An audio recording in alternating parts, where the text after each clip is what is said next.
Now we'll go on to our briefings. And our first one is a briefing and discussion on short-term rentals. So,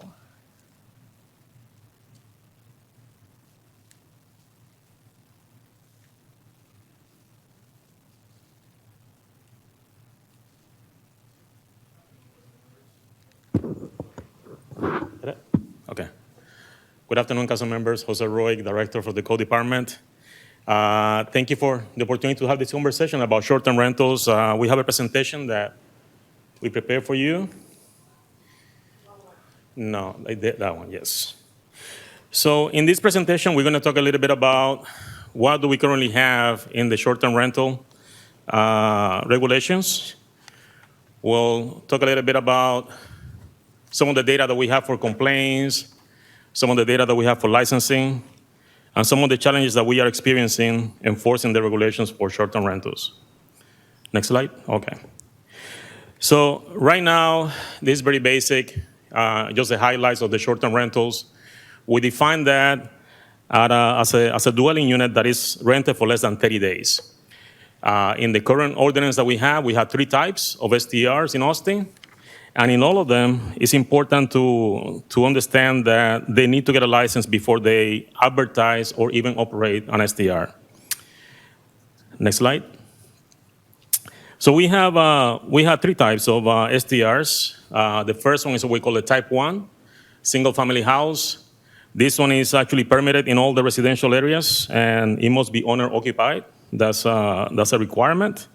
Or it has to be associated with the owner-occupied property. So, for example, a secondary apartment in the same lot would actually qualify to be a type 1 STR.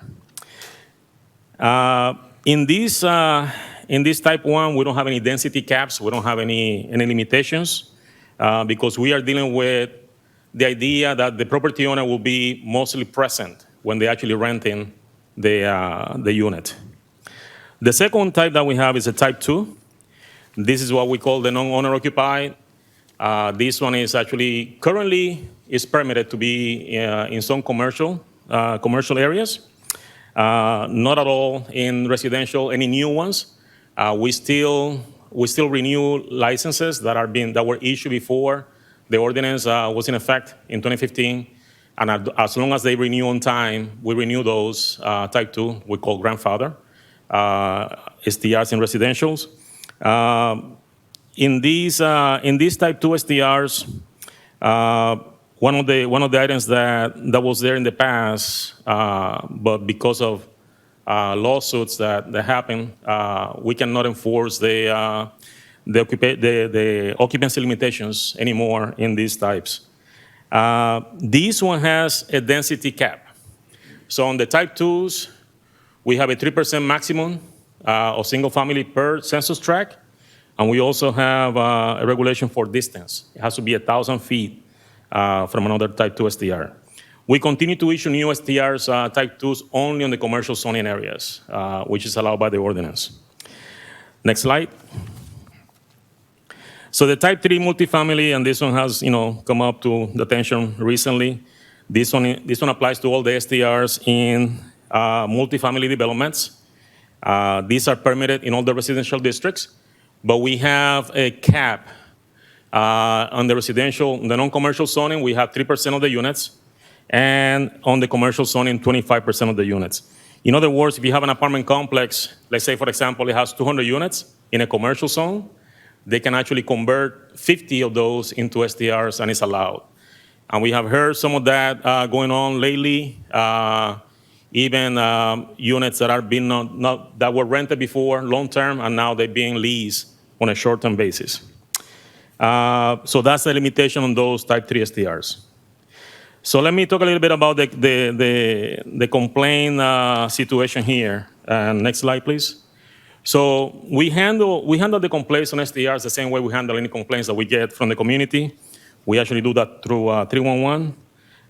We create the service request, we create the case, and within 24 hours, we are responding to these complaints. Even sometimes within hours of the complaint, because we have a specific team for the STRs. They are assigned to the inspector. Once the 311 complaint is closed, the case is worked to our system. I want to show you in the next slide, slide 7.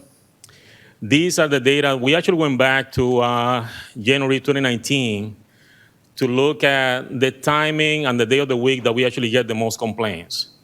And as you can see right there, 85% of the complaints are received during staff hours. So that means from 7 o'clock to 11 p.m. We haven't seen much activity on Sundays. We did a pilot program one time on Sundays, but we didn't get many results on that. We do utilize a special staff sometimes when we have special events on Sundays. But at this time, we work until 11 o'clock, especially Fridays and Saturdays. And that is the number of complaints that we actually get throughout the week and the timing. Slide 8. In this one, basically, what I wanted to show you is a map of the complaint, how it takes place. Once we get the case, of course, we have to do due process. We have to create the case. We have to investigate. We have to identify the violation. If it is observed, we actually issue an NOV. We conduct a follow-up. We have citations. If we get a violation that hasn't been resolved, we take it to admin hearing case up to 3 times. And if it continues, we actually move it up to municipal court. And later, further than that, we work with the legal department to prepare the case for district court. So one of the things that we also do in the program is dealing with people that have a history of violations. And in this case, we have a list of those properties. We actually do a preemptive education on those. We try to reach out. We try to get there and actually attempt to make contact with the tenants during the day to make them aware of the regulations that we have in Austin, especially when you have complaints about noise and party houses and so on. This is what we do in a daily basis. One thing that I will mention, looking at some of the data, is that only about 13% of the complaints that we get are unlicensed properties. So most of the complaints that we have is non-licensed STRs. So that's an interesting fact. Next slide. So yes, we have a situation here. This market has exploded, as we have seen. I don't think this is unique to the city of Austin. I've seen, the same issue in many, many other cities. We've been in contact with San Francisco, Denver, looking at their regulations, see how we can enhance ours and make recommendations.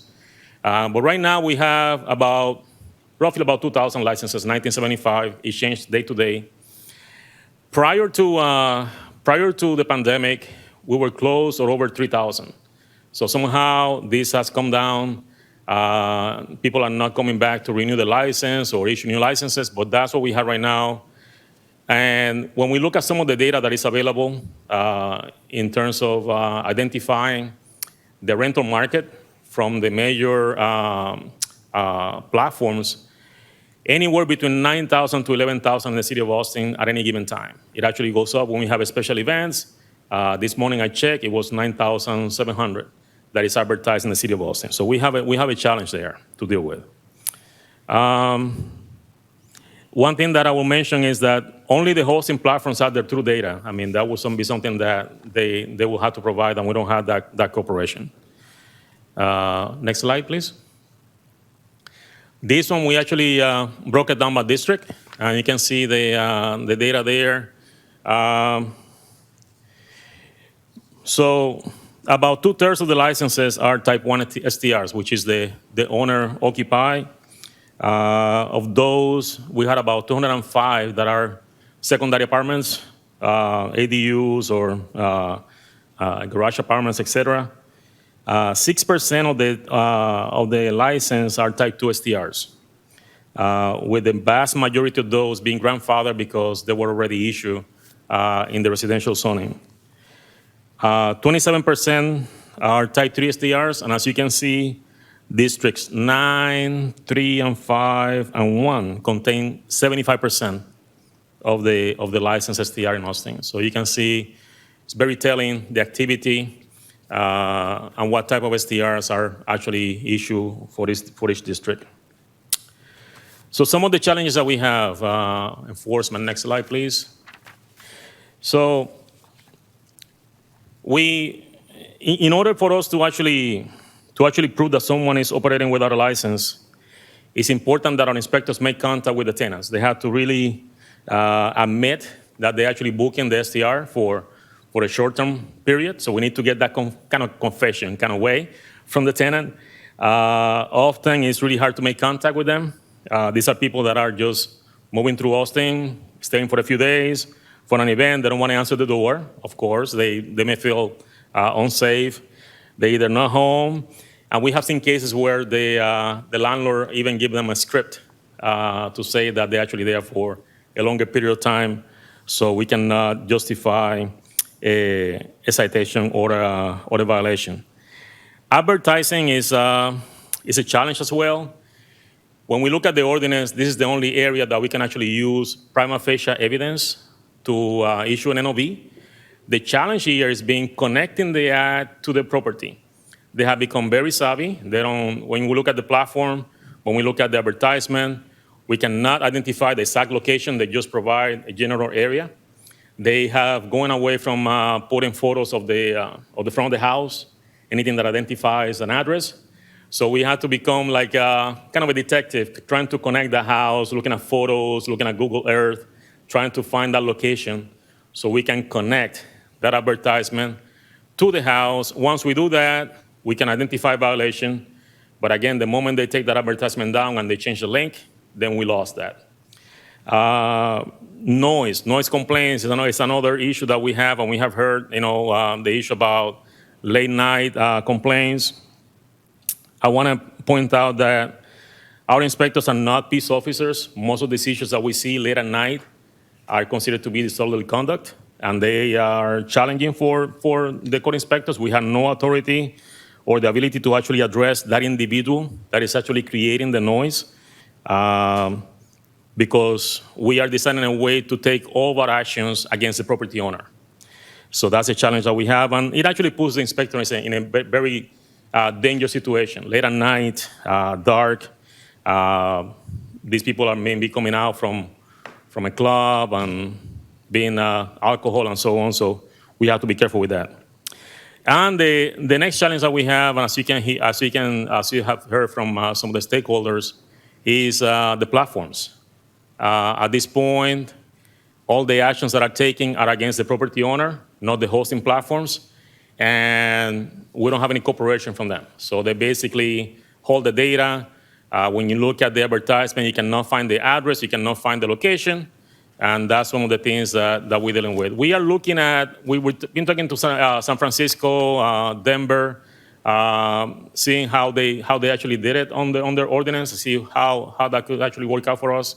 But that will be something that, we have to discuss with the law department and see what is appropriate for the city of Austin. So that's about it. If you have any questions, I'm here to answer any questions. And we also have Trish Link and Bree Franco here. And I have some staff online that can actually answer questions if you have any. Thank you very much. I really appreciate this. Let's see. We'll start with Councilmember Vela. I saw that there's a type 1A and type 1 secondary. What's the distinction? How are those different from a regular type 1? Lisa, is Lisa here? May I have my Yes, supervisor? sir. Yes, go ahead. A type 1A is a room within the home where the property owner lives. A type 1 secondary is a separate secondary dwelling unit that's associated with the owner-occupied property. Okay, but those are all regulated the same as type 1s?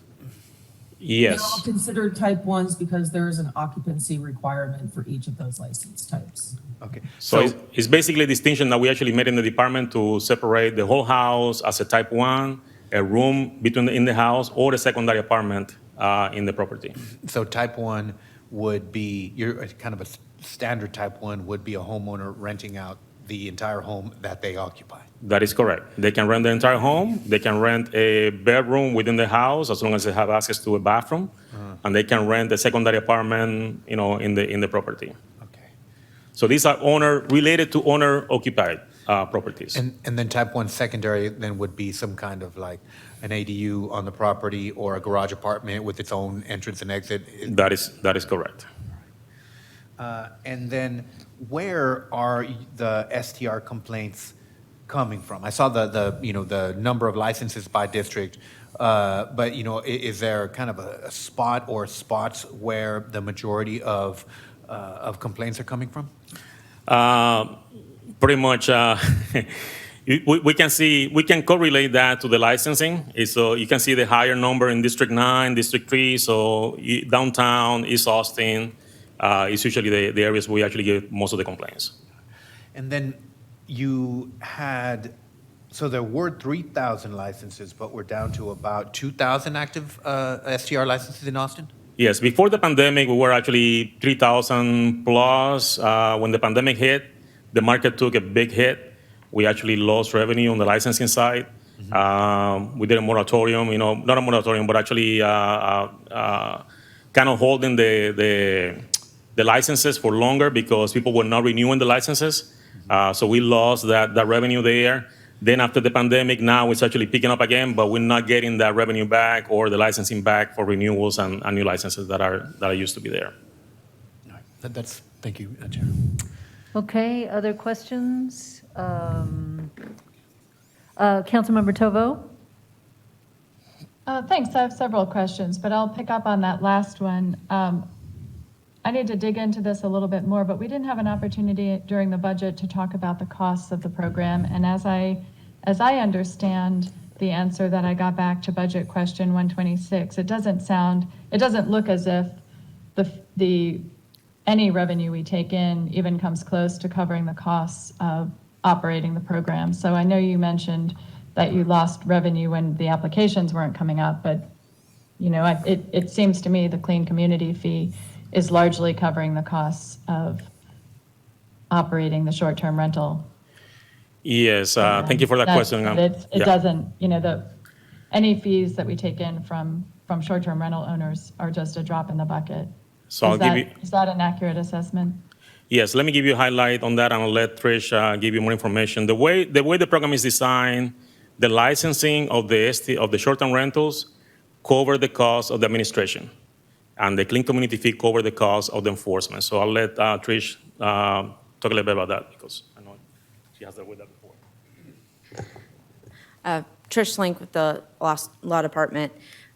Council member, the operation of the program is two components. One is the actual licensing part of the program, and they have license fees, or fees that are attached with processing those license applications. And then we have the enforcement side of operating a regulatory program, and we handle that through the clean community fee because code, their responsibilities fall under the clean community fee, and so that's what we use those funds for. Thanks. Some of that I'd like to ask to have an executive session about short-term rentals with the full council, and that's a piece of it I'd like to address.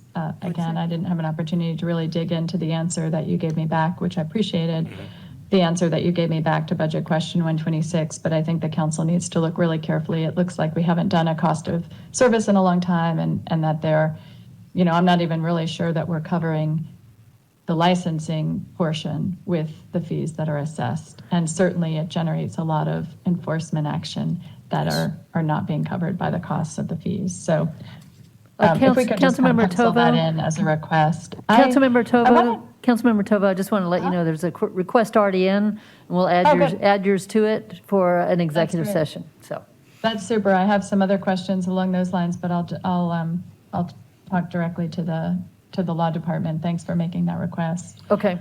I wanted to ask about a little bit more about the enforcement piece of it and the numbers that you gave. Director Roig, that was very helpful to see what the hours of complaints are coming in, but Yes. a lot of that time period that you covered fell during the pandemic, where we know bars and other evening establishments were closed. And so, as I looked, and I've asked a few times for the hours and was really surprised to see that I was just looking for the exact numbers. I think I asked for this in the budget process as well. It looked to me like a lot of your short-term rental inspectors are working, regular hours during the work week, Monday through Friday, rather than on the weekends where we know there's a lot of short-term rental business. And I appreciate the stats that you provided. That's pretty interesting. But again, a good portion of that fell during the pandemic. And so I would ask that if you could follow up with us and look at some periods that were really outside the pandemic and see if that still holds true, because I would think that I'm surprised by that 85% figure, and I appreciate you providing the data to show that. I do wonder whether that changes, though, when we have a situation where bars are open and people are going to them. Yes, we can do that. The data covers all the way to September of 2022, so it covers a little bit more than the pandemic. Right. Our inspectors are working, they do Monday through Saturday. We actually working late Friday and Saturday, actually Thursday, Friday, and Saturday nights, we actually work until 11 p.m. We did some pilot programs in the past on Sundays with no good results, so we actually do that on the special events like South by Southwest, ACL, that we know that is actually busy, and we know we're going to actually be able to contact somebody there, but that's the hours that we're actually working on right now. Yeah, do you happen to recall where you provided me with that information? Was it in one of the budget questions? Because I think I had actually asked for the detailed Yes. analysis of kind of how many of your inspectors work just Monday through Friday, and I think it was the bulk of them. Well, that most of your inspectors are not working evening hours. just remember that STR is just one program in the department, so we have inspectors that actually work Monday Sure. through Friday. So we have The it. question was Yeah. about the short-term rental program. Yes. But do you happen to recall where you provided the council with that information? It was one of the questions that you provided in the CBQ, so I know it was responded to, but the list is there on the inspectors that actually work the late hours. We have a rotating schedule. We don't have all 6 coming out at the same time, but we do have a staff on those hours, Thursday, Friday, and Saturday. And just, I'll let my colleagues know that we've gotten multiple constituent concerns about that, because a lot of the noise challenges and some of the other challenges with those short-term rentals that are more party houses are happening on weekend hours after bars close, when we don't actually have any inspectors. We don't actually have any inspectors working because they stop at 11 on those weekend nights. And it is certainly an issue, as you see just by the numbers, it's certainly an issue for District 9 and for District 3, where you have Central Austin. And let me just highlight, one of the things that I'm also seeing increasingly in District 9 are those multifamily units that are being converted to short-term rentals, and in some cases are being built instead of building for rental or building for short-term rentals. So that 25% seemed like a pretty good balance early on, but I think we all see that there's a need for more housing units and probably less need for hotel units if you had to put them in balance. And so I hope as a council we can kind of revisit that number. Director, there are a Councilmember couple things Tovo? that you touched on that I'm Councilmember confused about. Tovo? Yeah, We might uh-huh. want to, in a few minutes, see if others have questions. Oh, So, sure. Well, I yeah, can- No, go hold ahead and ask your next question. It's just that we have another presentation, but go ahead and ask Yeah, well, I your next understand. question. Thank you. So I'll make this my last one. I thought Okay. that our ordinance required that advertising on the platform include a license number. Is that accurate? And if so, how could we have so many thousands of short-term rentals advertising without being registered?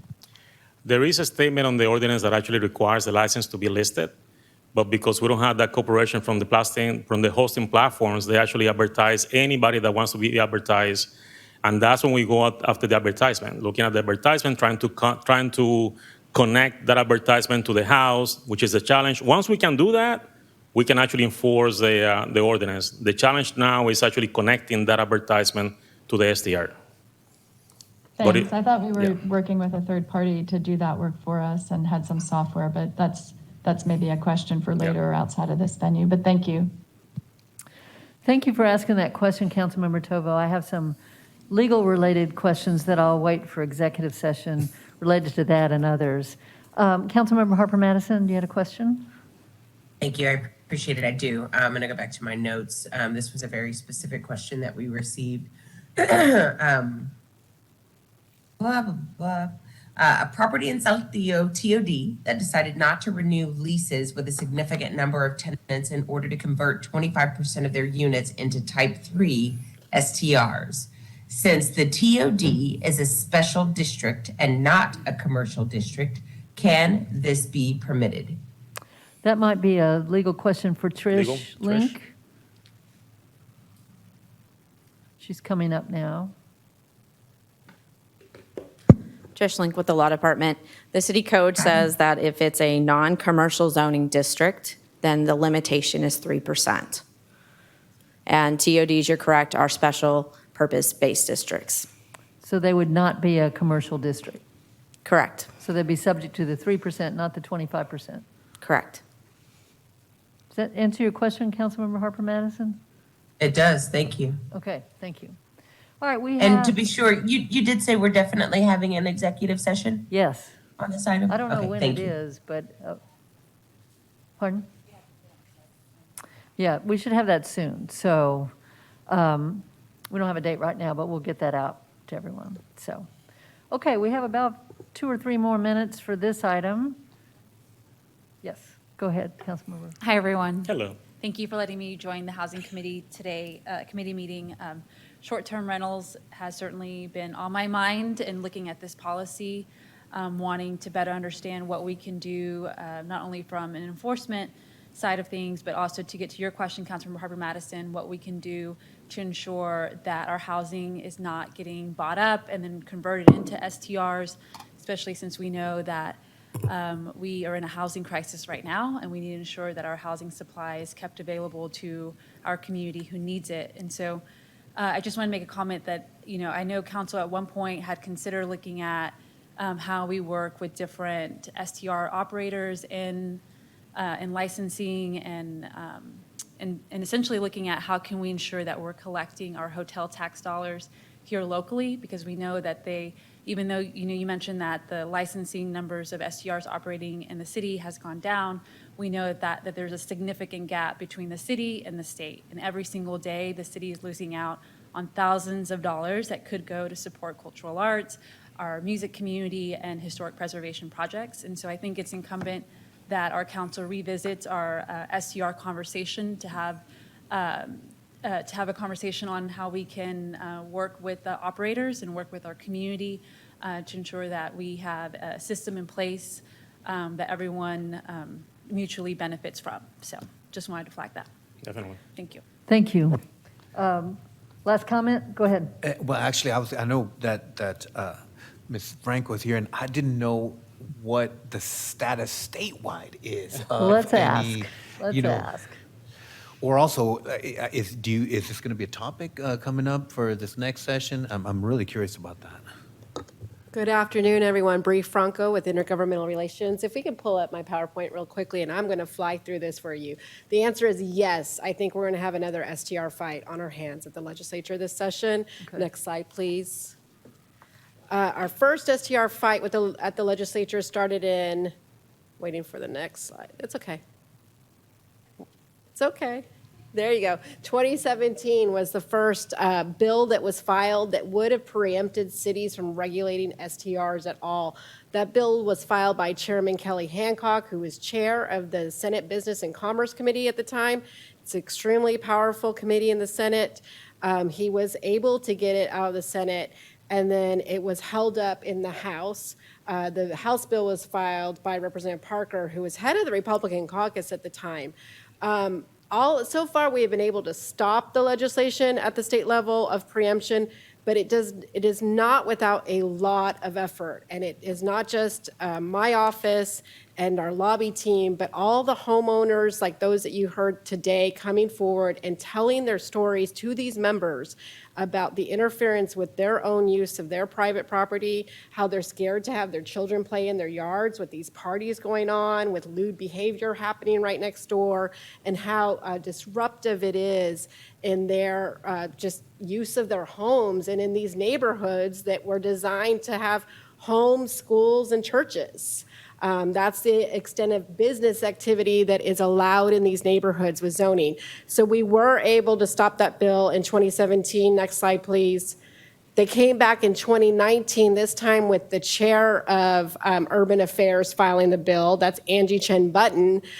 We were able to stop the bill there in House Urban Affairs. Again, like I said, a significant amount of effort. This time, though, we had other allies. These are spreading everywhere. It's Arlington, Grapevine, Corpus, Galveston, Amarillo, areas in San Antonio, Fort Worth.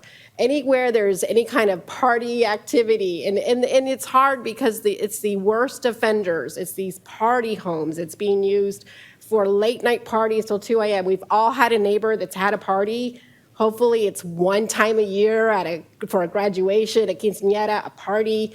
It doesn't happen every weekend, but it's happening every weekend in these homes and in these cities. So it's not just in Austin, and so that effort has helped. Next slide, please. Last session, 2019, I'm sorry, it wasn't last session, one more session, we started to see this change shift. Senator Powell is a Democrat that came out of the Dallas area. She actually filed a bill that she wanted to assist cities with. That didn't go anywhere. She's been redistricted out of her district now. Next slide, please. Last session was a COVID session. And so, but interestingly enough, we saw a bill filed by Representative Shaheen, who is a member of the Texas Freedom Caucus, that actually was trying to provide some, looking like it would allow for some enforcement on the platform, didn't really provide as much enforcement as we'd like to see from the platform. But we at least saw a bill filed in that direction. Representative Buckley refiled some of the Bunton bills from 2 sessions ago and then quickly realized her mistake and said she had no intent of moving those. She thought they said something else and she wasn't going to move forward with those bills at all. But for this coming session, I've already heard they are organizing their lobbying efforts. They're raising money. They plan to come back. And so we do plan to have them on the table. Their goal has been always to preempt cities from being able to enforce any kind of code violation outside of basic health and safety is what they call it. That's basically building standards. It's very minimal. They want them to be allowed anywhere in the city, that cities can't limit where they are. And that's what they're looking to do, is have the state be the licensing agent for these services. And I'm happy to answer any questions.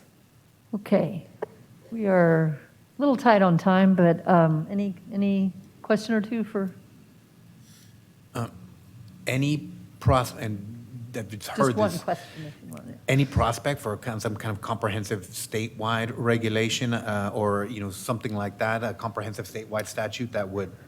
I think what's difficult on this issue is that the way enforcement is always hard, no matter what. As you can see here, us talking about that locally, because if we could get the state to help with enforcement with platform accountability, that would be very helpful, because the platforms are only enforcing to the extent that they think it's enforcement. They haven't reached out to us, for instance, to ask what we would like to see in enforcement.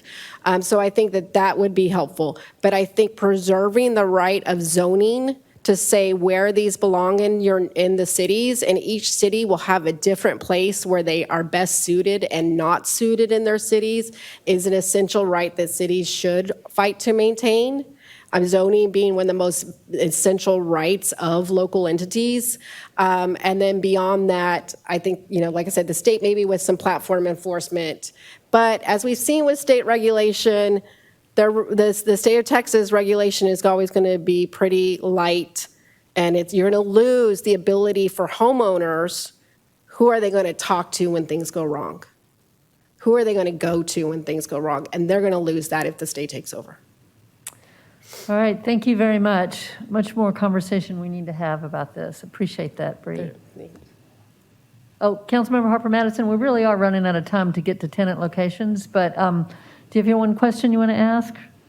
Yeah, super quick question. And given that I recognize that we're going to have that executive session in the interim, I would like to know if a homeowner contacts our office because of that issue that I posed before, how do we go about reporting that? How do council offices who receive that kind of report, what's the best way for us to address the issue? And this can come, that response, because of our limited time here, I'm happy to receive that response in an email to obviously the Let's group, do that. but Let's have a response in an email. Yeah. Okay. Thank you. All right, thank you all. Appreciate it. This is, as we all have said, this is an area that we definitely need to take some action